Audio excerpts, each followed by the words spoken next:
একজনে বলেছেন আমি 2041 সাল পর্যন্ত থাকব, কিন্তু সেনাবাহিনীর প্রধান বললেন 41 সাল না, 41 সাল পর্যন্ত আপনার ক্ষমতা নাই, হাতের মধ্যে মাত্র সময় আছে 45 মিনিট।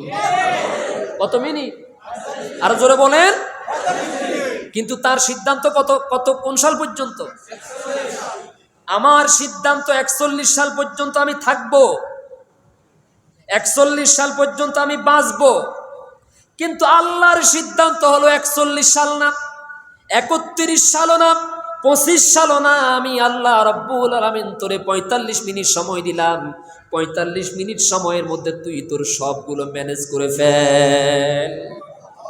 নিজের হাতের তৈরি করা দুপুরের খাবারটা পর্যন্ত খাইতে পারে না, ঠিক কিনা বলেন?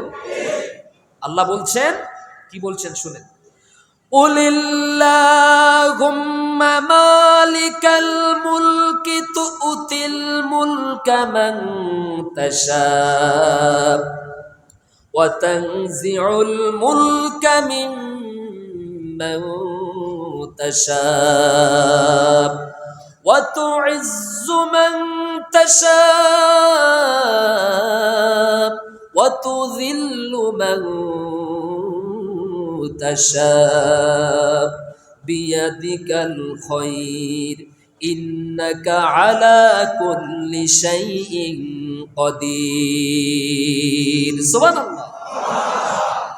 হে নবী আপনি বলেন, হে আল্লাহ সার্বভৌমত্বের মালিক, तमाम কুল কায়নাতের মালিক, নবমণ্ডল ভূমণ্ডলের মালিক একমাত্র আপনি আল্লাহ।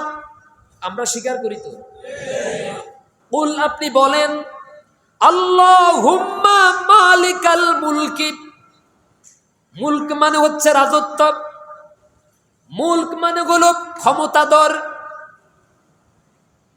মুলক মানে হলো রাজত্ব।